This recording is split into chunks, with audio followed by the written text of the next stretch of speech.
नमस्कार. तर इंद्रायणी या मालिकेच्या आजच्या भागात आपण पाहणार आहोत की रंजना व्यंको महाराजांना म्हणते की तुम्ही जर माझ्या वयाचे असताना तर मी तुम्हाला व्यंको म्हणूनच हाक मारली असती. हे ऐकून इंदूला खूपच राग येतो आणि ती खूप शॉक होऊन रंजनाकडे बघायला लागते. व्यंको महाराज मात्र यावर खूपच हसायला लागतात. आता व्यंको महाराज रंजनाला म्हणतात की तू म्हणा व्यंको, चिल आणि कूल. आता रंजना शकुंतलाला म्हणते की काकू तुम्हाला चालेल ना मी यांना व्यंको म्हटलं तर. तेव्हा शकुंतला म्हणते की हो, पण मला शकू म्हणू नको म्हणजे झालं. तेव्हा रंजना म्हणते की शक्यता तर नक्कीच आहे. तेव्हा सर्वजणच हसायला लागतात. इंदू मात्र खूपच रागाने म्हणते की नाही चालणार ना रंजना. तेव्हा सर्वजण इंदूकडे आश्चर्याने बघायला लागतात. आता इंदू रंजनाजवळ येते आणि रागाने म्हणते की अजिबात नाही चालणार. व्यंकट महाराज आहेत ते दिग्रजकरांच्या गादीचे प्रमुख कीर्तनकार. अख्ख्या महाराष्ट्रात त्यांच्या कीर्तनाला किती मान आहे माहिती आहे का तुला? आणि हे अदबीनं बोलायचं त्यांच्याशी. तेव्हा रंजना अडखळत म्हणते की सॉरी, पण त्यांना चालणार आहे मी त्यांना व्यंको म्हटलं तर. तेव्हा इंदू ओरडून म्हणते की पण मला नाही चालणार. व्यंको महाराज गुरु आहेत माझे, मान देऊन बोलायचं त्यांना. आणि तुला जेव्हा कधी ते दिसले ना तेव्हा त्यांच्यासमोर हात जोडायचे, पाया पडायच्या आणि रामकृष्ण हरी म्हणायचं आणि चालतं व्हायचं. आलं लक्षात? आता रामकृष्ण हरी असं म्हणून इंदू रागातच तिथून निघून जाते. आता इकडे सगळेच खूपच टेन्शनमध्ये आलेले असतात. आता रंजना घाबरत म्हणते की आजचा दिवस तसा चांगलाच गेला. आणि आता शकुंतलाला म्हणते की काकू मी पुन्हा इकडे जेवायला आली तर चालेल ना? म्हणजे तुम्ही आता मला हवरट म्हणाल पण एवढं टेस्टी जेवण असेल ना तर मी पुन्हा येईल जेवायला. तेव्हा शकुंतला म्हणते की अगं ये की मग, अगदी रोज ये जेवायला, काही हरकत नाही. आणि तुला जमलं नाही ना तर मला सांगत जा, मी गोपाळकडे डबा पाठवत जाईन. आता व्यंको महाराज रंजनाला म्हणतात की रंजना आता आमची इंदू तुला जे काही बोललीस ना ते तू मनाला नको लावून घेऊस बरं का. अगं ती खूप सरळ आहे मनाची, तिच्या मनात काही नसतं. काय आहे गावात कोणाशी तरी काहीतरी वाजलं असेल आणि तो राग इथे निघाला असेल, बाकी काय नाही. तू बघशीलच आता गावात जर ती तुला भेटली ना इथे कुठे तर ती आपणहून तुझ्याकडे येईल आणि तुझी माफी मागेल. इंदू अशी आहे बघ आमची, तू मनाला नको लावून घेऊस. तू ते काय म्हणालीस कूल आणि चिल व्यंको, एकदम पटलंय बघ मला. तर दुसरीकडे आपण पाहतो की मोठ्या बाई गोडकरवर खूपच चिडलेल्या असतात आणि त्या गोडकरला म्हणतात की गोडकर यातला एक जरी शब्द खोटा निघाला ना तर काय होईल माहिती आहे का तुम्हाला? यावर गोडकर म्हणतो की हो मोठ्याबाई, माझी मान डायरेक्ट तलवारावर. तेव्हा मोठ्याबाई म्हणतात की हो 5 मिनिट देते तुम्हाला, पुन्हा एकदा विचार करा. तेव्हा गोडकर सांगतात की हो मी माझ्या कानाने ऐकले, त्यांचा काहीतरी वेगळाच डाव सुरू आहे. तेव्हा मोठ्याबाई म्हणतात की हो मोहितरावांच्या मनात नेमकं काय चालू आहे ना माहीत नाही आहे, त्यातून राजकारणातला माणूस म्हणजे जिलेबीसारखा सरळ असणार. यावर गोडकर म्हणतात की मला आश्चर्य तर या गोष्टीचं वाटते की व्यंकट महाराजांनी त्यांच्या कीर्तनातून मोहितरावांच्या योजनेची माहिती द्यायला होकार कसा दिला.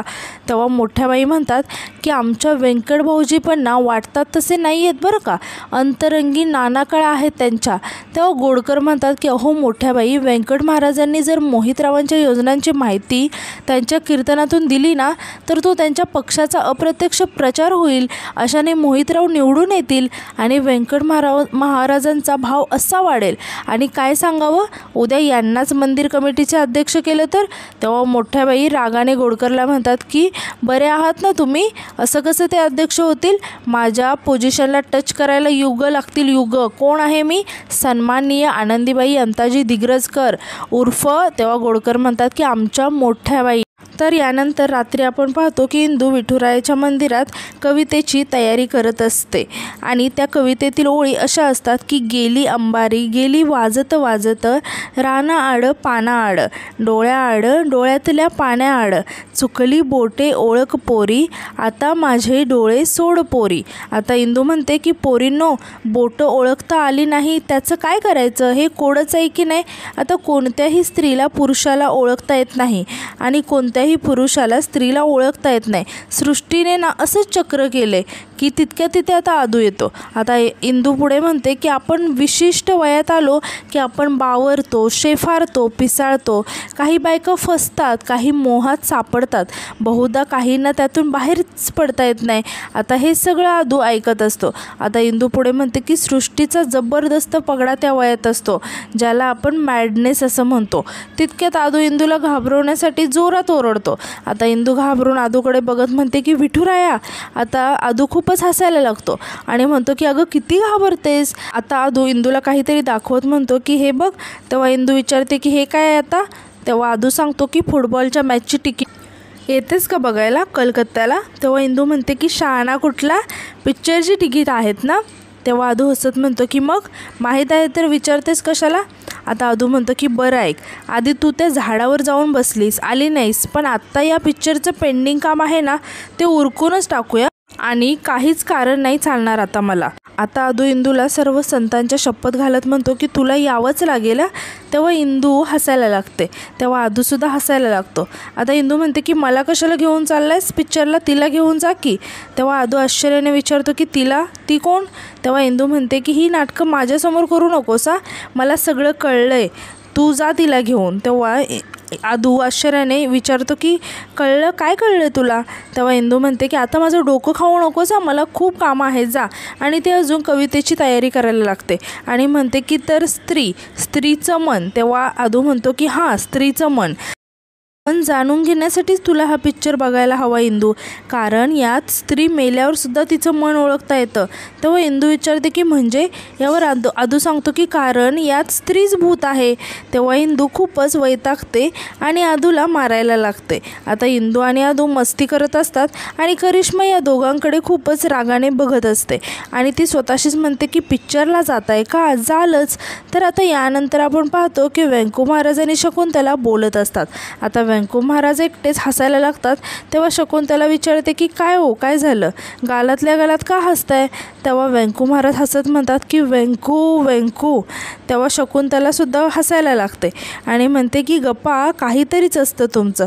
तेव्हा व्यंको महाराज म्हणतात की नाही पण ते आत्ताच्या पिढीतली पोरं म्हणतात ना सो कूल वगैरे काही, ते तसंच वाटतंय ना. यावर शकुंतला म्हणते की काही म्हणा, पण ही रंजना ना एक वेगळंच ध्यान आहे. तेव्हा व्यंको महाराज म्हणतात की हो, अगदी मनाने निर्मळ आहे बघ.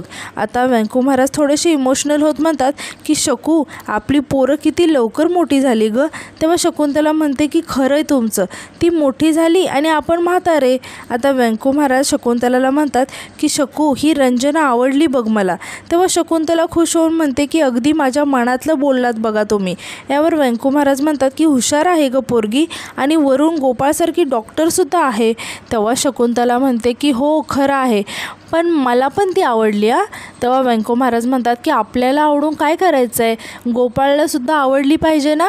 तेव्हा शकुंतला म्हणते की बरोबर बोलताय, मी ना एक काम करते ना, मी उद्याच जाऊन त्याला भेटते आणि सरळ विचारूनच टाकते, उगाच आपल्यात आणि त्याच्यात आडपडदा कशाला. तेव्हा व्यंको महाराज म्हणतात की बरोबर आहे, जा तू बोलून घे एकदा त्याच्याशी, काय आहे आपल्याला वाटतं तसं का जर असेल आणि तसं का जर झालं तर चांगलंच आहे की मग, असं म्हणून ते दोघेही हसायला लागतात. तर आता यानंतर दुसरीकडे आपण पाहतो की आदू तयार होत असतो. तितक्या तिथे मोठ्या बाई येतात आणि आदूला म्हणतात की अधोक्षज, काय रे, केवढा तो परफ्यूम मारलाय आणि कुठे निघालायस एवढं. तेव्हा आदू म्हणतो की थोडाच तर मारलाय परफ्यूम. यावर मोठ्या बाई म्हणतात की कसला थोडा, दारापर्यंत वास येतोय, त्या वासानेच मी इथे आले ना. आता आदू लाजत सांगतो की ते पिक्चरला. तेव्हा मोठ्या बाई खुश होऊन विचारतात की नवीन आलंय का, आणि म्हणतात की बरं जाऊ दे, आणि म्हणतात आत्ताच गेले होते गोडकरांना भेटायला, कार्यालयाचे पैसे घेऊन आले होते, असं म्हणून मोठ्या बाई आदूला पैसे देतात. तेव्हा आदू म्हणतो की अगं माझ्याकडे आहेत पैसे. यावर मोठ्या बाई म्हणतात की आता आई देते ना, मग घे की, आईचा आशीर्वाद असतो तो. तेव्हा आदू म्हणतो की आई तू चलती फिरती बँक आहेस, बँक. यावर मोठ्या बाई म्हणतात की हो आहेच, आणि पुढे म्हणतात की मी काय म्हणते, चांगली बाल्कनीची तिकीटं काढ नाहीतर एक काम कर, ते बॉक्स का काय असतं ना त्याचं तिकीट काढ, चांगलं पॉपकॉर्न खा, थंडगार काहीतरी कोल्ड्रिंक पी. आणि विचारतात की कोण कोण जात आहे.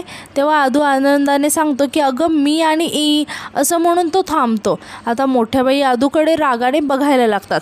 आता आदू पुढे म्हणतो की अगं मी आणि इम्रानसोबत चाललो आहे. तेव्हा मोठ्या बाई म्हणतात की जा जा. आता करिश्मा बाहेर उभी राहून या दोघांचं बोलणं चोरून ऐकत असते आणि तिला अचानक काहीतरी सुचतं आणि ती आतमध्ये येते आणि ती मोठ्याने म्हणते की अधोक्षज महाराज, इंदीला नाही यायला थोडासा उशीर होतो आहे, तयारच होते आहे, पण 10 मिनिटात येईल ती. तेव्हा मोठ्याबाई आश्चर्याने विचारतात की इंदी, तिचा काय संबंध. आता आदू खूपच टेन्शनमध्ये येतो. तेव्हा करिश्मा नाटक करत म्हणते की अहो अधोक्षज महाराज, तुम्ही मोठ्याबाईंना सांगितलं नाही का. आणि ती मोठ्याबाईंना म्हणते की ओ मोठ्याबाई, ते अधोक्षज महाराज आणि इंदी पिक्चरला चाललेत. आता आदूला करिश्माचा खूपच राग येत असतो आणि तो रागाने करिश्माला म्हणतो की झालं समाधान. तेव्हा करिश्मा म्हणते की घ्या, म्हणजे मी एवढा चांगला निरोप दिला आणि तुम्ही मला टोचून बोलत आहे. यावर आदू रागाने तिला म्हणतो की निघ. तेव्हा करिश्मा म्हणते की ठीक आहे, निघते, झालं माझं काम, असं म्हणून ती तिथून जायला लागते. यावर मोठ्याबाई तिला आश्चर्याने विचारतात की काय. तेव्हा करिश्मा हसत म्हणते की नाही, म्हणजे निरोप द्यायला आले होते ना, मी तर दिला निरोप, असं म्हणून ती हसत तिथून निघून जाते. आता मोठ्याबाई रागाने आदूकडे बघायला लागतात. तर दुसरीकडे आपण पाहतो की इंदू बाहेर आदूची वाट बघत उभी असते आणि ती स्वतःशीच बडबड करत असते की या आदूचं ना नेहमीचंच आहे, आधी शाळेसाठी लेट आणि आता पिक्चरला उशीर. आता तितक्यात करिश्मा तिथे येते आणि इंदूला म्हणते की ए हिरोईन, एवढी टकामका तयार होऊन कुठे निघालेस. तेव्हा इंदू सांगते की बाहेर निघाले. यावर करिश्मा विचारते की कुठे. तेव्हा इंदू काहीच न बोलता गप्प बसते. आता करिश्मा तिच्याजवळ येते आणि म्हणते की सांगायचं नाही का मला. बरं नको सांगू, माझं काय आहे. आणि विचारते की काय गो, कोणाची वाट बघते का. तेव्हा इंदू सांगते की नाही, ते आपलं सहजच. तर करिश्मा म्हणते की आता आदूच्या गाडीजवळ घुटमळते म्हटल्यावर आदूचीच वाट बघत असणार ना. तेव्हा इंदू म्हणते की ताई, माणसाने आपापली कामं बघावी. आता करिश्माला खूपच राग येतो आणि ती रागाने इंदूला म्हणते की मला शहाणपणा शिकवायचं नाही आहे, राहिलं, मी जाते पिक्चरला. तेव्हा इंदू आश्चर्याने करिश्माकडे बघायला लागते. यावर करिश्मा सांगते की अगं यात मध्ये पिक्चर सुरू आहे का. माँ का लाडला बेटा इंटरव्हल झालता म्हणून बाहेर आले होते, आता जाते परत आतमध्ये. आता इंदू आश्चर्याने विचारते की म्हणजे. आता करिश्मा सांगते की अगं आदूच्या रूममधून मोठ्या बाईंचा मोठमोठ्याने बडबडण्याचा आवाज येतोय. तेव्हा इंदू म्हणते की अगं ताई, मायलेकरं बोलत असतील तर काय प्रॉब्लेम आहे. यावर करिश्मा म्हणते की अगं येडे, तो बोलण्याचा नाही, रागवण्याचा आवाज होता. तेव्हा मोठ्या बाई आहेत ना, आदूची शाळा घेत होत्या, काहीतरी नुसता उद्योग केला असणार त्याने. आता इंदू इकडे खूपच टेन्शनमध्ये येते.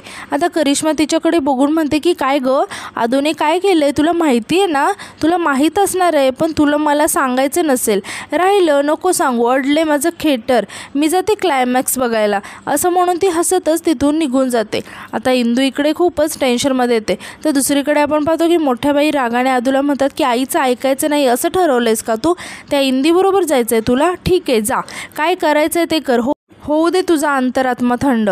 लोक माझ्या संस्काराबद्दल बोलतील, बेअब्रू करतील, बोलू दे, काय करायचं ते करू दे. आईचं काय आहे ना, माझा नवरा गेला आहे संसार अर्ध्यावरती सोडून आणि आता मुलगा चालला आहे आईच्या हातातून. आदू हात जोडून आता मोठ्या बाईंना म्हणतो की आई बस झालं, आता खूप झालं. तेव्हा मोठ्या बाई म्हणतात की काय बस झालं. यावर आदू म्हणतो की अगं लोकांना काहीच फरक पडत नाही आई, मी इंदूसोबत पिक्चरला गेले आणि आपल्यावर आबाळ नाही कोसळलं कोणतं. तेव्हा मोठ्याबाई रागाने म्हणतात की फरक पडतो, या असल्या गोष्टी लपून राहत नाहीत ना, बातमी पसरते, ती नुसती चालत जात नाही, ती वाऱ्यासारखी पसरते. यावर आदू म्हणतो की मग पसरू दे, मला काय. आता मोठ्याबाई खूपच इमोशनल होतात आणि म्हणतात की तुला काय, अरे ते नळदुर्गची लोकं येणार आहेत, बघायचा कार्यक्रम अर्धवट झाला म्हणून ते येणार आहेत, त्यांच्या कानावर पडलं तर. तेव्हा आदू म्हणतो की मग पडू दे, कळू दे त्यांना, मला काय करायचं, माझा काही संबंध नाही आहे त्यांच्याशी. यावर मोठ्याबाई म्हणतात की तुझा संबंध नाही पण माझा तर आहे ना, ते लोक माझ्या संस्कारावर बोटं ठेवतील, त्यामुळे आता तूच ठरव, माझ्या संस्काराची लाज राखायची की काढायची, असं म्हणून त्या रागाने तिथून निघून जातात. आता आदू इकडे खूपच टेन्शनमध्ये येतो आणि त्याला खूप रागसुद्धा आलेला असतो. आता तो रागानेच तिथे खाली बसतो. आता यानंतर आपण पाहतो की इंदू मंदिराबाहेर आदूची वाट पाहत उभी असते. तेव्हाच तिथे गोपाळ येतो आणि तो इंदूला कॉल करायला लागतो. इंदू मात्र त्याचा कॉल कट करते. आता गोपाळ तिथे जवळच उभा असल्यामुळे त्याला रिंगचा आवाज येतो आणि तो रिंगच्या दिशेने इंदूजवळ येतो. आता गोपाळ इंदूजवळ जवळ येतो आणि तिला मोठ्याने म्हणतो, दे फोन का नाही उचलत माझा. यावर इंदू म्हणते की ऐकू नाही आलं मला. आता गोपाळ म्हणतो की मला तिथंपर्यंत ऐकू आलं आणि तुला इथे नाही ऐकू आलं. आणि परत म्हणतो की बरं काही झक्काच तयार झाली आहे बघ, एक नंबर काम केलं आहे, चल आपल्याला जायचं आहे. तेव्हा इंदू आश्चर्याने विचारते की कुठे जायचं आहे. यावर गोपाळ म्हणतो की गोपाळ असला ना तर कुठे प्रश्न वगैरे विचारायचं नाही आहे, चल म्हटलं की चालायचं. असं म्हणून तो तिला हाताला पकडून तिथून घेऊन जायला लागतो. आता खिडकीमधून आदूचं लक्ष त्या दोघांकडे जातं. आता इंदू गोपाळला म्हणते की मी नाही येऊ शकत, माझा प्लॅन आहे. हे ऐकून गोपाळ हसायला लागतो आणि म्हणतो की विठूच्या वाडीमध्ये रात्रीचा कसला प्लॅन आहे ग तुझा, रात्रीचं पिक्चर वगैरे बघायला जायचं आहे की काय. आणि परत म्हणतो की बरं उशीर होतोय म्हणून म्हणते आहेस ना तू, एक काम कर, नारायणीताई किंवा मावशीला मेसेज करून ठेव आपण चाललो आहे म्हणून. आणि हां, त्या आद्याला मेसेज नको करू प्लीज, उगाच मोठ्या बाईंना कळलं तर कटकट मागे लागेल आपल्या. आता आदू त्या दोघांकडेही बघत असतो आणि त्याला करिश्माचं बोलणं आठवतं की तू तिकडे चांदण्या रात्री दुर्बिणीतून तारे मोजत होता आणि इकडे इंदू चांदण्या रात्री गोपाळचा हात हातात घेऊन गावभर फिरत होती. आता आदूला इंदूचा खूपच राग येतो. तर इकडे गोपाळ इंदूला जबरदस्तीने हाताला पकडून तिथून घेऊन जातो. आदू इकडे खूपच चिडलेला असतो आणि आतमध्ये येतो आणि ओरडून म्हणतो की पुन्हा तेच सारखं तेच होत आहे. इंदू तू पुन्हा गोपाळ दादासोबत जाणार आहे. आईने पिक्चरच्या प्लॅनची वाट लावली आहे आणि आजचा भाग इथेच संपतो. धन्यवाद.